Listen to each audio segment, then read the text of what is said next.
sur ce genre de choses parce que parmi toutes ces personnes qui t'ont jeté à la vindicte, il y en a une qui a été très violente et qui s'est retrouvée avec toi au tribunal qui est toujours, en cours de procès, fin de procès. Fin de procès.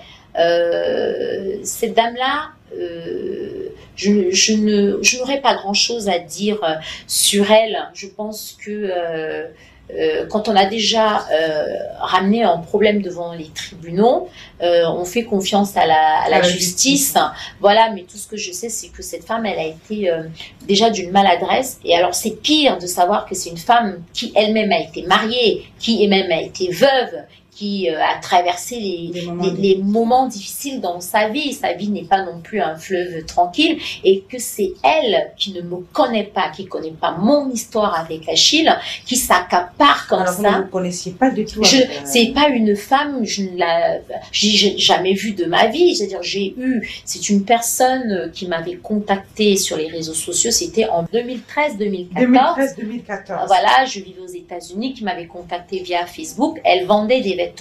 Voilà, au début, c'était une marque de vêtements qui s'appelait Hervé Léger, que je ne connaissais pas. C'était des très jolies robes. Elle m'a contactée. Je lui ai acheté pratiquement 30 robes, à peu près 30 à 40 robes, jusqu'au jour où un colis est arrivé marqué avec AliExpress dessus. Et c'est là que j'ai su qu'en fait, les robes n'étaient pas authentiques, que c'était des robes qui venaient de la Chine, AliExpress.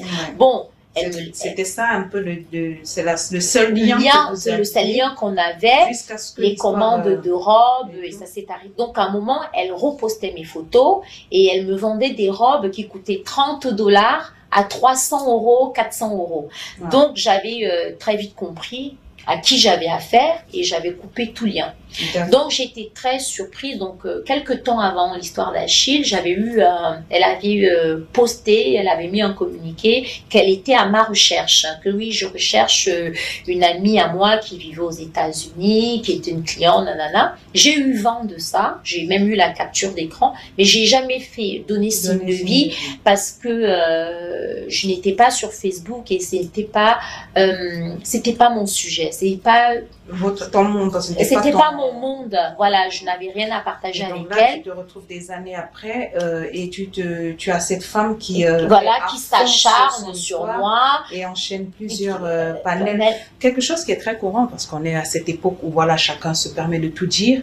Et toi, donc du coup, là vous êtes en procès, fin de procès. On est en fin de procès. Elle a été condamnée à m'indemniser, un montant assez élevé. C'est une femme qui risque, je le dis haut et fort, qui risque d'aller en prison. Bon, elle a été très loin dans ses propos. Ouais. Je vais dire, si elle s'arrêtait encore, elle n'avait pas le droit parce qu'elle ne connaît rien de mon histoire avec Achille. Mais là où l'histoire a été très... Voilà, c'est quand elle parle de mon défunt mari, c'est quand elle parle de mes liens. Parce que en soi, tu n'avais jamais parlé de ça. Je n'ai jamais parlé de ça sur les réseaux. De ta vie. Jamais. Tellement discret, tellement sur ça, bien conservé. C'est ça. Et voilà, c'est ça alors. Et alors, c'est ça qui est resté, comme on dit, c'est ce qui m'a le plus blessée. Vous savez, on dit que les morts reposent en paix. Vous voyez? Donc, tout ça a remonté en surface toute ma souffrance. Déjà, c'était une époque où je souffrais déjà de la disparition de la maman d'Achille, qui était une vraie mère pour moi, parce que pendant sa période de maladie, j'étais à son chevet. J'ai ramené son corps au Cameroun, je vivais le deuil. Donc, venir s'acharner comme ça sur moi alors que je vivais déjà quelque chose de douloureux, c'était beaucoup. Donc, ça a été le point final. Ça a été le point final. Qui a mis fin à la séparation? Donc à quel moment tu dis stop, c'est fini, je n'en veux plus, ou bien c'est lui qui le dit? Aucun des deux. On n'est pas arrivé, Achille et moi, Achille est très rancunier, donc quand il reçoit ce voice où je tire ses oreilles, il faut savoir, comme je disais, nos problèmes, quand il commence à fuir la maison, il commence à... Voilà, c'est quand je lui donne des mots forts pour le ramener à la raison.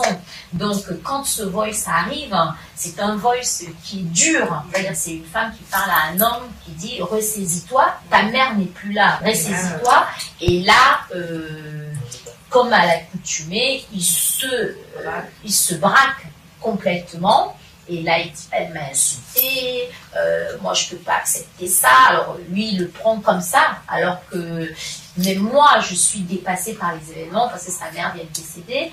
J'envoie ce voice, je suis au Vietnam. Oui. Et j'apprends la mort de sa mère, je suis là-bas, j'organise des choses avec sa famille.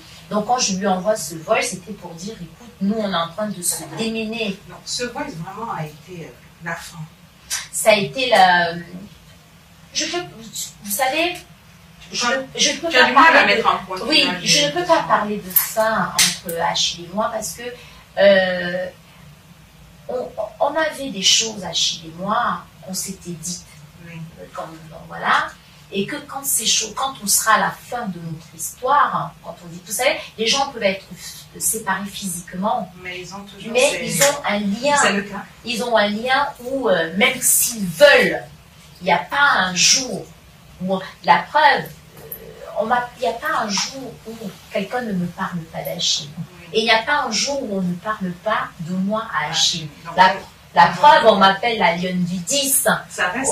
C'est resté. Ça te fait quoi que ça reste ce nom jusqu'aujourd'hui? C'est pas quelque chose qui me dérange, parce que ça part d'un slogan, la lionne de qui? Je dis la lionne d'Achille Mana et tout. C'est pas quelque chose qui me dérange en soi, parce que je ne renie pas mon histoire. C'était une belle histoire, et je ne dis pas, on peut mettre fin à une histoire d'amour, mais on ne met pas fin à une histoire qui a existé. Alors là, quel est votre lien? As-tu encore eu contact avec lui depuis l'histoire du Voice, depuis ces histoires sur les réseaux sociaux? Est-ce que tu dialogues avec? Non, je ne dialogue pas avec. Moi, j'ai eu besoin de prendre du recul par rapport à tout ça. Mes enfants en ont beaucoup souffert. Ça a fait couler beaucoup d'encre.